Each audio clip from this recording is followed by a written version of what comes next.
গল্পের শুরু হয় ডানবি নামের এই অমনোযোগী অলস মেয়েকে দেখে, যে কিনা তখন ক্লাসে বসে বসে ঘুমাচ্ছিল। ডানবির কাছে পড়াশোনা খুব বিরক্তিকর একটা জিনিস ছিল। এর সাথে পড়াশোনার কথা শুনলেই তার শুধু ঘুম পায়, আর ম্যাথ ছিল তার সবচেয়ে বিরক্তিকর একটা সাবজেক্ট, যার কারণে বেশিরভাগ সময় সে ম্যাথ ক্লাসে ঘুমাতো। ঠিক এভাবেই একদিন ম্যাথ টিচার তাকে ক্লাসে ঘুমাতে দেখে তাকে ডেকে বোর্ডে ম্যাথ সলভ করতে বলে। এদিকে ডানবি যেহেতু ম্যাথের কিছুই পারে না, যার কারণে সে স্যারের দেয়া এত সহজ ম্যাথটাও সলভ করতে পারছিল না। তাই সে ওখানে কিছুক্ষণ দাঁড়িয়ে ভাবতে থাকে এবং ভাবতে ভাবতে সেখানে দাঁড়িয়ে ঘুমিয়ে পড়ে, যেটা দেখে টিচার অনেক অবাক হয়ে যায়। আর তিনি তখন তাকে নানাভাবে ঘুম থেকে জাগানোর চেষ্টা করে, এমনকি ডানবিকে অনেকগুলো চড় থাপ্পড়ও মারে সে। এরপর টিচার রেগে তাকে পরবর্তী এক্সামের জন্য ভালো করে প্রিপারেশন নিতে বলে। কিন্তু কে শুনে কার কথা? ডানবি বেঞ্চে গিয়ে বরাবরের মতোই ভাবতে শুরু করে কখন এই বোরিং ম্যাথ ক্লাসটা শেষ হবে। ঠিক এর কিছুক্ষণ পর ক্লাস শেষ হলে এবং টিচার চলে গেলে ডানবি আমানো বেঞ্চে মাথা রেখে ঘুমিয়ে পড়ে। এরপর বাসায় এসে ডানবি যখন মোবাইল নিয়ে সময় কাটাচ্ছিল, তখন তার মা এসে দেখতে পায় সে পড়াশোনা বাদ দিয়ে মোবাইল নিয়ে বসে আছে। আর অথচ এদিকে 2 দিন পরেই তার পরীক্ষা শুরু হয়ে যাবে। এগুলো নিয়েই তার মা তার উপর চেঁচামেচি বকাঝকা করতে থাকে। তবে যাই হোক, এখন যদি সে ভালো করে পড়াশোনা নাই করে, তাহলে সে ভালো ইউনিভার্সিটিতে ভর্তি হতে পারবে না। এভাবে কিছুক্ষণ ডানবির উপর চেঁচামেচি করার পর তার মা তার পছন্দের হিস্টোরিক্যাল ড্রামা সিরিজ দেখতে শুরু করে, যেগুলো ডানবির কাছে খুব বোরিং লাগে, কারণ তার প্রত্যেক দিনে একই ড্রামা দেখতে একটু ভালো লাগে না। তাই সে তার মায়ের সাথে রাগারাগি করে সেখান থেকে রেগে মেগে বইপত্রগুলো নিয়ে অন্য রুমে চলে আসে, যেখানে তার মায়ের বকবকানি তখনও চলতেই থাকছিল। পরের দিন স্কুলে ডানবি তার ফ্রেন্ডের সাথে কথা বলার সময় তার ফ্রেন্ড তাকে বলে, আগামী শনিবার থেকে আমাদের এক্সাম শুরু হচ্ছে। এই এক্সামে যদি ভালো রেজাল্ট করতে না পারি, তো আমার জীবনটা পুরো বরবাদ হয়ে যাবে। যেটা শুনে ডানবি হতাশ হয়ে বলে, এই সিস্টেমটা আসলেই বাজে। এসব এক্সাম দেওয়ার প্যারার আগেই কেন আমি অদৃশ্য হয়ে গেলাম না? আর যেখানে একটা পরীক্ষা মানুষের জীবনের ভালো মন্দ নির্ভর করে, সেখানে আমাদের জন্মই বা কেন হলো? এসব কথা বলার এক পর্যায়ে তার ফ্রেন্ডের তখন গাড়ি চলে আসলে সে তখন চলে যায়। এইবার ডানবি তখন একা একা ভাবতে থাকে, আর এখন তার মনেও ভয় ঢুকে গিয়েছে। সে তো সারা বছর পড়েই নি, এখন একদিনে কিভাবে সবকিছু সে কমপ্লিট করবে, আর কিভাবেই বা সে পাশ করবে? এসব ভাবতে ভাবতে সে উদাস মনে তখন রাস্তা দিয়ে হাঁটতে থাকে আর বাসার দিকে যেতে থাকে। বাসায় গিয়ে সে তার পড়াশোনায় মন দেয়া তো দূরের কথা, সব বাদ দিয়ে নিশ্চিন্ত ঘুমাতে শুরু করে, কারণ এক্সাম আসলে তো তার আরো অনেক বেশি ঘুম পেয়ে যায়। তাই সে নিশ্চিন্তে ঘুমাতে শুরু করে। এর পরের দিন টিভিতে এক্সামের কথা শুনে সে এক লাফ দিয়ে ঘুম থেকে উঠে পড়ে। এরপর সে দ্রুত রেডি হতে থাকে, আর তার মাও তার পিছু পিছু তাকে সাহায্য করতে থাকে। এদিকে তার এক্সামের কোনো প্রিপারেশনই ছিল না। এরপর সব গুছিয়ে দিয়ে বৃষ্টির দিন হবার কারণে তার মা তাকে ছাতা দিয়ে দেয়। এইবার বাসে উঠে ডানবি খুব মনোযোগ দিয়ে ব্রিলিয়েন্ট স্টুডেন্টের মতো পড়তে শুরু করে। এতই মনোযোগ দিয়ে পড়তে থাকে যে নামার সময় তার ছাতা নিয়েও সে নামতে ভুলে যায়। আর সে নামার সময় বাস দ্রুত সেখান থেকে চলে যায়, আর ছাতা সেই বাসেই থেকে যায়। আর ডানবি এদিকে ভিজতে ভিজতে যেতে থাকে। অন্যদিকে এক্সাম তো শুরু হয়ে গিয়েছে, সবাই এক্সাম দিচ্ছে, শুধু ডানবির সিটটা খালি পড়েছিল। তখন ডানবির ফ্রেন্ড তাকে অনেকবার কল করে, কিন্তু ডানবি ফোন ধরে না, বরং সে পার্কের একটা বেঞ্চে বসে ভাবতে থাকে এক্সাম দিয়ে সে কি করবে, কারণ সে তো কিছুই জানে না কি লিখবে। এসব ভাবতে ভাবতে সে বৃষ্টিতে ভিজতে শুরু করে, আর এক পর্যায়ে সে হতাশ হয়ে পড়ে।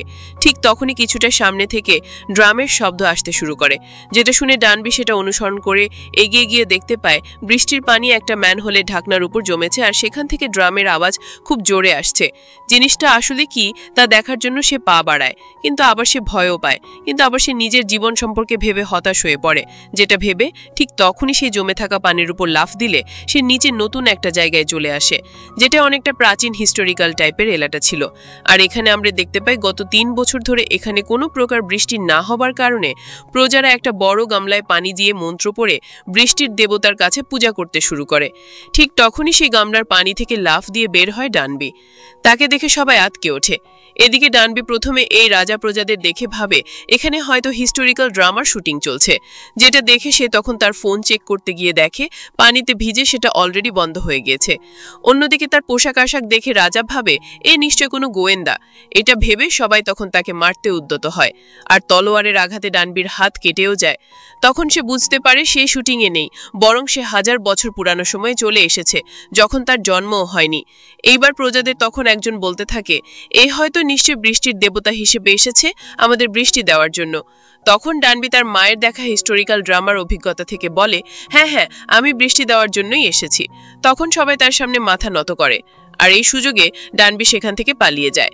সে পালিয়ে গিয়ে সেনাদের পোশাকের মধ্যে গিয়ে লুকিয়ে পড়ে।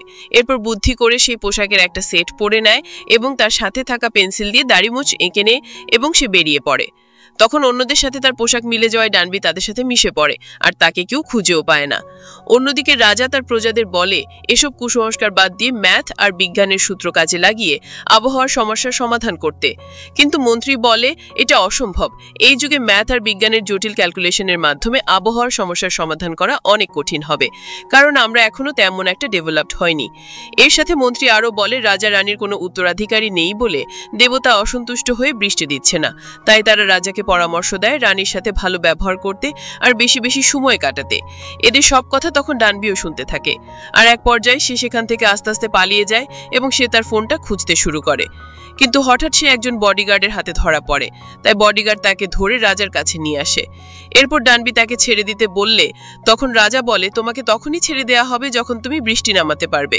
ঠিক এটা বলে এরপর তাকে একটা রুমে বন্দি করে রাখার সিদ্ধান্ত নেয়। পরদিন ডানবি লাইব্রেরিতে বই খুঁজতে চলে যায়, যদি সে এই বইগুলোর মধ্যে সে এখান থেকে বর্তমানে চলে যাওয়ার কোনো একটা সমাধান পায়। রাজা তখন এটা দেখে ভাবে যে এই হয়তো গণিতের সমস্যার সমাধান করতে পারবে, যার কারণে এরপর রাজা তাকে ধরে এনে তাকে ম্যাথের সূত্র বুঝাতে বলে। কিন্তু ডানবি তো নিজেই ম্যাথে দুর্বল, সে আর কি ম্যাথ করাবে তাদের। তবু সে প্রথমে ছোট ছোট যোগ বিয়োগ রাজাকে শেখাতে শুরু করে। আর রাজাও যেহেতু সংখ্যা তেমন চেনে না, তাই সেও মনোযোগ দিয়ে ডানবির থেকে এসব শিখতে শুরু করে। এরপর প্রতিদিন পৃষ্ঠার পর পৃষ্ঠা এসে খাতা কলমে ডানবি থেকে ম্যাথ শিখতে থাকে। আর অন্যদিকে ডানবিও তাকে এভাবে প্রতিদিন ম্যাথ শেখাতে শেখাতে পুরো ক্লান্ত হয়ে পড়ে, যার কারণে রাজা আবার নিজে নিজে চর্চা করতে শুরু করে। আর ডানবির ব্যাগে এসব জিনিসপত্র দেখে ভাবতে থাকে এসব দিয়ে সে কি করে। এরপর একটা কলম নিয়ে সে হাতে লিখে লিখে দাগ কেটে কেটে ম্যাথ প্র্যাকটিস করতে থাকে। ঠিক এভাবেই একদিন রাজার দরবারে তার স্ত্রী চলে আসে, আর ডানবি সে দেখতে পায় তার বান্ধবী রানীর পোশাকে রাজার সামনে দাঁড়িয়ে আছে। তখন ডানবি তো তাকে দেখে খুব খুশি হয়, যার কারণে সে তাকে বলে তুমি পরীক্ষা বাদ দিয়ে এখানে কি করছো। কিন্তু রানী তাকে চেনে না বলে ডানবিকে জানিয়ে দেয়, যেটা শুনে ডানবির রাতে মনটা খুব খারাপ হয়ে যায় আর সে চুপ হয়ে যায়। ঠিক এভাবেই ডানবি রাজাকে দিনের পর দিন ম্যাথ চর্চা করাতে করাতে দুজনে অনেক ক্লোজ হতে শুরু করে, যেটা দেখে এবার রানী ডানবিকে হিংসা করতে শুরু করে। এবার রানী রাজাকে নিজের কাছে ফিরে পেতে মন্ত্রীকে দিয়ে রাজার খাবারে নেশার ওষুধ মিশিয়ে দেয়। কিন্তু সেই খাবার যখন দেয়া হয় তখন তো রাজা না খেয়ে ডানবি তা খেয়ে ফেলে। ঠিক এমন সময় রানী রাজার রুমে চলে আসে, যেটা দেখে রাজা তখন ডানবিকে লুকিয়ে ফেলে। তখন রানী এসে রাজাকে নানাভাবে শারীরিক আকর্ষণের চেষ্টা করে, কিন্তু রাজার তো তার প্রতি কোনো ফিলিংসই তখন কাজ করে না, তাই সে বারবার তাকে দূরে সরিয়ে দিতে থাকে। এমন সময় ডানবি মাতাল অবস্থায় বেরিয়ে আসে আর রাজার সাথে উল্টাপাল্টা আচরণ করতে শুরু করে, যেটা দেখে রাজা তাকে কন্ট্রোল করার চেষ্টা করে কিন্তু পারে না। আর রানী এসব দেখে রাগ করে সেখান থেকে চলে যায়। অন্যদিকে মন্ত্রী প্ল্যান করে ডানবিকে মারার সিদ্ধান্ত নেয়, কারণ সে মিথ্যা বলেছে, এমনকি সে আমাদের কোনো উপকারই আসবে না। যার কারণে এরপর ডানবিকে মারার জন্য রাজার দরবারে নিয়ে আসা হয়, যেটা দেখে তখন রাজা বলে ওকে মারা আমাদের উচিত হবে না, কারণ তার মতো বুদ্ধিমতী মেয়েকেই আমাদের রাজ্যের জন্য খুব দরকার, কারণ সে তার বুদ্ধি দিয়েই আমাদের সকলের সমস্যার সমাধান করতে পারবে। কিন্তু মন্ত্রী এবার রাজাকে তখন চ্যালেঞ্জ করে বলে যদি সে বৃষ্টি আসার 3 দিন আগে আমাদেরকে সঠিক তথ্য দিতে পারে তবেই আমরা বুঝতে পারবো সে কতটা বুদ্ধিমান, আর নইলে সে কোনো কাজের না, বরং তাকেই মৃত্যুদণ্ড দেয়া হবে। তো তখনকার দিনে সূর্যের আলো দিয়ে সময় নির্ধারণ করা হতো, তাই ডানবির জন্য এটা ছিল কঠিন একটা চ্যালেঞ্জ। সে কিভাবে সূর্যের আলোর গতিবিধি বিচার করে বৃষ্টির সময় বের করবে, আর বৃষ্টি না হলে সে পানিতে ঝাঁপ দিয়ে তার জগতে ফিরে আসতে পারবে না। এভাবে সে রাত দিন ম্যাথের ক্যালকুলেট করতে থাকে। ওদিকে রাজাও খুব চিন্তায় পড়ে যায়, কারণ সেও চায় না এই দোষের অপরাধী ডানবি হোক, যার কারণে রাজা ডানবিকে বাঁচানোর জন্য প্ল্যান খুঁজতে শুরু করে। আর এই থেকেই বোঝা যায় রাজা ডানবির প্রতি তার অলরেডি মায়া জন্মে গিয়েছে। তো এভাবে দিন পার হতে থাকে, কিন্তু ডানবি কোনোভাবেই ম্যাথের কঠিন ক্যালকুলেশন সলভ করতে পারে না, যার কারণে ওদিকে রাজারও টেনশন বাড়তে থাকে। তো এইভাবে করতে করতে একদিন ডানবি কঠিন ম্যাথ নিজের চেষ্টায় সলভ করে ফেলে, যা সে আগে কখনো পারেনি। এরপর দেখা যায় ফোঁটা ফোঁটা বৃষ্টি পড়তে শুরু করে। রাজার উপর যখন বৃষ্টি পড়তে থাকে তখন তার মনে পড়ে সে ডানবিকে বলেছিল যেদিন সে বৃষ্টি নামাতে পারবে তখন তাকে যেতে দেবে। তাই রাজা এবার দ্রুত ডানবিকে আটকানোর জন্য দৌড় দেয়, আর ডানবি তখন সব গুছিয়ে একটা পানির ছোট অংশে লাফ দিতে চেষ্টা করে। এদিকে রাজা দৌড়ে যখন ডানবির ঘরে আসে তখন তাকে সে কোথাও খুঁজে পায় না। সেভাবে হয়তো ডানবি চলে গিয়েছে, কিন্তু সে বাইরের টেবিলের উপর একটা কঠিন ম্যাথের সলভ দেখতে পায়, যা দেখে ওর মনে হয় ডানবি এখনো যায়নি।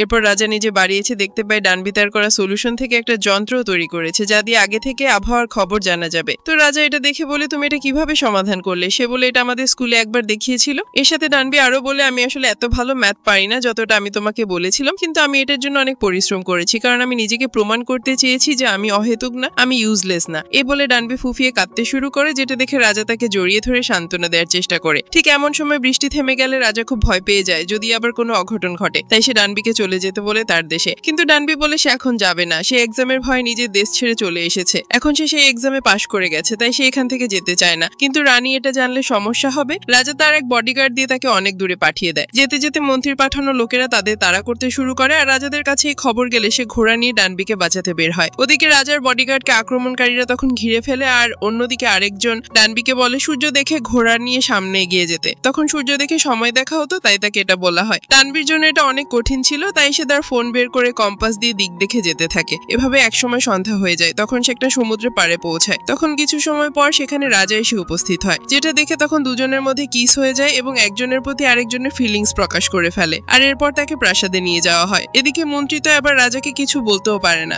এরপর একদিন ডোবার পানি খেতে গিয়ে ডানবি ময়লার জন্য তখন খেতে পারে না, যার কারণে তারপর সে একটা মেশিন তৈরি করে যা দিয়ে পানি পরিষ্কার হয়ে ফোঁটা ফোঁটা আর একটা পাত্রে জমা হয়, যেটার মাধ্যমে সারা বছর বৃষ্টির পানি সংরক্ষণ করা যাবে।